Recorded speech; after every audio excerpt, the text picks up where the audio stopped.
दोस्तों, आज हम आपको सुनाएंगे इस संसार की सबसे पहली प्रेम कहानी के बारे में, जिसमें ना कोई शर्त थी, ना कोई बंधन था, बस एक दृश्यता थी और एक श्रद्धा थी। इस कहानी में रंग भी है और दुख का संग भी है। यह शिव और सती का अमर प्रेम की कहानी है, जिसे प्रेम में त्याग है और अंत में एक नई शुरुआत है।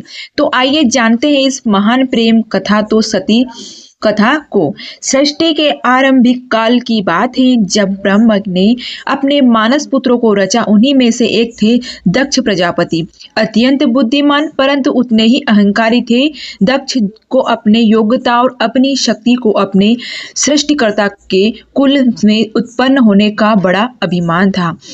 उसने वर्षों की तपस्या की और देवताओं से वरदान पाया। संतान की प्राप्ति के लिए उसकी यह तपस्या रंग लाई और इसे एक अत्यंत दिव्य कन्या की प्राप्ति हुई, वही जिसमें हम आज देवी सती के नाम से जानते हैं। सती का जन्म किसी साधारण कन्या की भांति नहीं हुआ था। उनका स्वरूप स्वयं सती का अंश था। कहते हैं ना, वह स्वयं आदि शक्ति का अवतार थी। दक्ष को अपनी पुत्री पर गर्व था, लेकिन साथ ही उसके मन में एक अभिलाषा थी कि वह अपनी इस कन्या का विवाह किसी महान देवता और किसी वैभवशाली राजकुमार या किसी प्रतिष्ठा गृहस्थ के से करेंगे। उसे यह कल्पना भी नहीं की थी कि उसकी पुत्री का हृदय वहां मन बन चुका है, जब वैभव का कोई मोल नहीं, जहां वैराग्य की आभूषणें भगवान शिव और देवी सती बचपन से ही विभिन्न चरित्र स्वभाव की थी। अन्य कन्याओं की तरह न तो कोई उन्हें श्रृंगार में रुचि थी, न ही राजसी जीवन में भयता थी। जब जब वह शिव की चर्चा सुनती थी, जब किसी आरक्षी द्वारा शिव की महिमा का वर्णन होता था, उनका हृदय गहरे भावों में भर उठता था।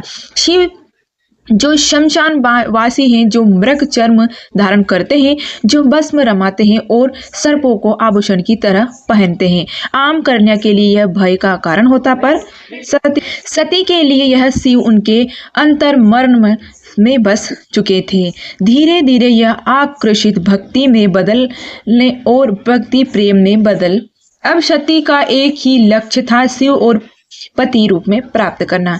पर यह मार्ग आसान नहीं था। जब दक्ष को सती की इच्छा का आभास हुआ तो वह क्रोधित हो उठे। उसकी आंखों में तो शिव एक ही जंगल में भटकने वाले योगी मात्र थे। उसके सती को समझाने का प्रयास किया कि वह किसी योगराज सिख और सम्मानीय वर्ग को न चुने, पर सती अब निर्णय कर चुकी थी। उन्हें किसी धन, वैभव या पद की आवश्यकता नहीं थी। उन्हें चाहिए था वह परम पुरुष जो संन्यास में भी पूर्ण है, जो मौन में भी संपूर्ण है। और इसी लक्ष्य के लिए सती ने आरंभ की थी एक कठोर तपस्या। पर्वतों की गुफा में प्रचंड वायु और वर्षा के बीच सती ने भोजन त्याग दिया। उन्होंने पृथ्वी पर बैठकर खुले आकाश में बिना निद्रा केवल शिव के ध्यान में लीन रहकर दिन, सप्ताह और महीनों का तपस्या किया। देवताओं तक आश्चर्य हुआ कि एक कन्या इतनी कठोर तपस्या कैसे कर सकती है। और जब उनकी तपस्या की अग्नि में त्रिलोक और प्रभावित करना शुरू कर दिया, तब अनंत भगवान शिव ने उनकी भक्ति को स्वीकार करने का निर्णय लिया। पर यह तो आगे की कथा है। अभी तो एक पिता के अहंकार और एक पुत्री के समर्पण की टकराहट शुरू हुई है। जहां एक और दक्ष चाहता है कि सती उनके राजनीतिक सपनों की सीढ़ी बने, वहीं दूसरी ओर सती हर सांस के साथ शिव का नाम जपती है। यही संघर्ष इस प्रेम कथा की पहली चिंगारी है। इस ऐसी चिंगारी है जो आगे चलकर एक भीषण अग्निकांड बन जाएगी। सती अपनी तपस्या में लीन थी। उनका एकमात्र उद्देश्य था कि शिव की प्राप्ति। अनंत उनकी भक्ति में प्रसन्न होकर शिव को प्रकट हुई।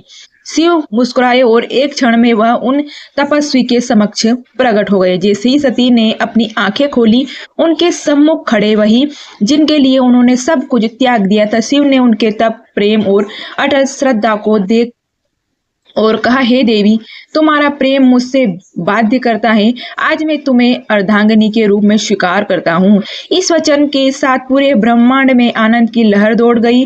देवताओं के पुष्प वर्षा और फिर आया वह शुभ दिन, जिसका साक्षी स्वयं ब्रह्मा, विष्णु और सारे लोग यानी कि तीनों लोग शिव और सती का दिव्य विवाह शिव बारात लेकर स्वयं कैलाश से निकले।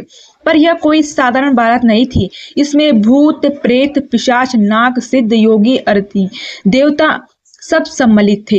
शिव की सवारी नंदी थी, शरीर पर भस्म, जटा से गंगा, गले में नाग। यह स्वरूप देख सभी स्त्रियां भयभीत हो उठी, पर सती के चेहरे पर गर्व था कि उन्हें अपने शिव पर गर्व था। वैभव नहीं, सत्य का स्वरूप थे। वह विवाह का आयोजन राजसी नहीं था, पर दिव्यता से भरा हुआ था। स्वयं ब्रह्मा ने मंत्रोच्चारण किया, विष्णु ने कन्यादान किया और समस्त लोगों ने इस मिलन का स्वागत किया। यह केवल दो आत्माओं का नहीं, सृष्टि के दो मूल तत्वों शिव और शक्ति का मिलन था। लेकिन इस भय विवाह में एक स्थान रिक्त रहा। सती के पिता दक्ष प्रजापति वह नहीं आए थे, ना ही कोई संदेश भेजा, ना ही कोई आशीर्वाद, क्योंकि उनके लिए यह विवाह एक अपमान था, एक चुनौती थी। उनके अभिमान को उनके अनुसार यह मिलन योग्य नहीं था, और यहीं से आरंभ होती ही हुआ उस अग्निकथ्य का बीज जो आगे चलकर पूरे यज्ञ को जला देगा। समय धीरे धीरे बीतता है और कैलाश पर्वत पर प्रकृति की गोद में शिव और सती का अपना विवाह जीवन शांति पूर्वक और आनंद से व्यतीत कर रहे थे। कैलाश की गुफाएं मंदाकिनी की और कलकल धारा और बर्फीली हवाएं सब साक्षी थी उस दिव्य प्रेम की जो समय और शब्दों से परे था। लेकिन इसी बीच एक और स्थान पर कुछ और ही हल चल रहा था। राजा दक्ष ने मन में सती के शिव के विवाह को वह अभी तक स्वीकार नहीं कर पाया था। हर बार जब कोई शिव की महिमा का गुणगान करता था तो दक्ष की बहू तक जाती। उन्हें लगता कि शिव ने उसकी पुत्री अपने योग से नहीं, किसी छल से प्राप्त किया है। वह अपनी सत्ता, अपना रुतबा, अपनी श्रेष्ठता सिद्ध करना चाहता है, और उसी घमंड ने उसे एक विशाल यज्ञ के आयोजन की प्रेरणा दी। दक्ष ने यह का आयोजन बड़ी धूमधाम से किया, ऐसा यह जिसमें समस्त देवता, ऋषियों, सिद्धों और लोकपालों को निमंत्रण भेजा गया। ब्राह्मण ने लेकर इंद्र तक हर कोई आमंत्रित था, परंतु एक नाम उसके अनुपस्थित था, महादेव शिव का। यह कोई भूल नहीं थी, यह था दक्ष का जानबूझकर किया गया निर्णय। उसने शिव को निमंत्रण नहीं भेजा क्योंकि उसका अहंकार उसे यह स्वीकार नहीं करने देता था कि उसकी पुत्री ने उस योगी के विवाह कर ली है जो ना कोई राज्य रखता है, ना कोई वस्त्र और ना शमशान का वासी। दक्ष को लगता था कि शिव को यह आमंत्रित करना उसे सम्मान के विरुद्ध होगा। जब यज्ञ की तैयारी चल रही थी उस समय सती ने इस आयोजित की बात सुनी। किसी ने उन्हें नहीं कहा कि आपके माता पिता दक्ष ने एक महान यज्ञ का आयोजन किया है जिससे सारे देव ऋषि ने यानी आमंत्रित है। वह तो आज पूरे ब्रह्मांड का ध्यान खींच रहा है। यह सुनकर सती का हृदय कांप उठा और उन्हें विश्वास नहीं हुआ कि उनके पिता इतना बड़ा आयोजन नहीं कर रहे हैं, और उन्हें कोई सूचना भी नहीं मिली। कुछ समय तक वे चुप रही, शायद आशा में कि कोई दूत आएगा और कोई संदेशा मिलेगा। लेकिन जब स्पष्ट हो गया कि शिव को उन्हें जानबूझकर ना बुलाया गया, तब उन्हें भीतर कुछ टूट सा गए। एक और पुत्री का धर्म उन्हें पिता के यज्ञ में खींच रहा था, तो दूसरी ओर पति का धर्म उन्हें शिव की मर्यादा का ध्यान रखने को कह रहा था। अनंत सती ने शिव से निवेदन किया, स्वामी मैं उस यज्ञ में जाना चाहती हूँ, शायद यह कोई भूल हो और मेरा जाना उस विघटन को रोक सके। शिव ने सती की ओर गहरी दृष्टि से देखा। वह जानते ही थे कि यह आमंत्रण विहीन आयोजन एक साधारण यज्ञ नहीं है। उन्होंने शांत स्वर में सती से कहा, हे प्रिय, जहाँ सम्मान न हो वहाँ स्वाभिमान को ले जाना व्यर्थ है, और मैं नहीं चाहता कि तुम उस यज्ञ में जाओ जो केवल क्रोध और घमंड से जल रही है। परंतु सती व्याकुल थी। उनके भीतर एक द्वंद्व चल रहा था कि पिता और पति के बीच। उन्होंने पुनः प्रार्थना की, प्रभु मैं केवल एक पुत्री के रूप में वहां जाना चाहती हूँ। मैं पिता से बात करूंगी, शायद वह बदल जाए, शायद उनके मन में विष उतर जाए। शिव ने इस बार उन्होंने अनुमति दे दी। सती ने कैलाश से विदा ली, अकेले, बिना किसी दूध या सम्मान की। वह एक बेटी थी जो अपने पिता से स्नेह की अपेक्षा में लेकर जा रही थी, लेकिन उन्होंने ध्यान नहीं था कि उस यज्ञ में उनका स्वागत नहीं, अपमान प्रतीक्षा कर रहा है। सती जब यज्ञ स्थल पर पहुंची तो उन्हें मन में उम्मीद थी कि थी कि पिता के नेत्रों में बेटी को देखकर कोमलता जगेगी। उन्होंने मुख से स्वागत के शब्द निकले, लेकिन जब उन्होंने यज्ञ स्थल में प्रवेश किया तो सन्नाटा सफर गया। कोई स्वागत नहीं हुआ, कोई आसन नहीं दिया गया, जैसे वहां उपस्थित ही नहीं हो। वहां बैठे देवता की आंखों में असहायता की सती की पिता की ओर देखा तो धीमे स्वर में कहा, पिताश्री, क्या आप नहीं चाहते कि आपकी पुत्री भी इस पावन यज्ञ में सम्मिलित हो? दक्ष ने ठंडी हंसी से साथ उत्तर दिया, पुत्री, जिस दिन तूने उस नग्न भस्म रमाए शमशान में विचरे वाले अवघंड को अपना पति चुना, उसी दिन तू मेरी पुत्री नहीं रही। दक्ष का स्वर ऊंचा हो रहा था और उसके शब्द जैसे शिव के लिए विष से भरे प्राण हो। यह सुनकर सती की आत्मा कांप रही थी। यह केवल अपमान नहीं था, यह वह शिव के उस स्वरूप का तिरस्कार था जो समस्त सृष्टि का आधार है। वे उन्हीं उठी और सभा की ओर देखा और बोली, तुम सब यह धर्म की बात कर रहे आए हो, यह यज्ञ की बात करते हो, पर शिव के बिना कोई यज्ञ संपन्न ही नहीं हो सकता। उसी शिव का तुम अपमान करते हो। फिर उन्होंने आगे कहा, जिसे तुम अवघंड कहते हो ना, वही काल का भी काल है। जिसे तुम शमशानवासी कहकर हंसते हो ना, वही मृत्यु से परे है। और जिसे तुम भस्मधारी कहते हो ना, वही भस्म से मोह और जलाता है। उसकी आंखों में आंसू थे, लेकिन स्वर तेज था, ऐसा तेज स्वयं देवता भी सिर झुका ले। सभा स्तंभ थी, कोई उत्तर नहीं थे दे सका, लेकिन सती का हृदय अब टूट चुका था। उन्होंने कहा, जिस शरीर ने आज मेरे प्रभु का अपमान सुना है, वह शरीर अब इस संसार के योग ही नहीं है। और ये वे सीधे यज्ञ कुंड की ओर बढ़ी। वह उपस्थित देवता उन्हें रोकने चाहते थे, पर सती अब कोई नारी नहीं थी, वह साक्षात अग्नि बन चुकी थी। उन्होंने अपने नेत्र बंद किए, शिव का स्मरण किया और अग्नि में कूद गई। उनके चेहरे पर भय नहीं था, बल्कि एक शांति थी, एक समर्पण था जो पूरे यज्ञ मंडप को झंझोकर गई। अब इस यज्ञ की अग्नि से वह तूफान उठने वाला था जो पूरे तबाह कर सकता था, पूरे ब्रह्मांड को तबाह कर सकता। तो चलिए आप जानते हैं कि आगे की कथा, लेकिन उससे पहले आपको वीडियो अच्छी लग रही है तो वीडियो को लाइक एंड जरूर कर दीजिएगा, सब्सक्राइब कर दीजिएगा और कमेंट में जय श्री हरि लिख दीजिएगा, महादेव लिख दीजिएगा। कैलाश पर शांति थी, पर वह शांति तूफान से पहले थी। जब भगवान शिव को यह ज्ञात हुआ कि उनकी अर्धांगिनी अग्नि में समर्पित हो गई है, उनके हृदय में तूफान उमड़ पड़ा।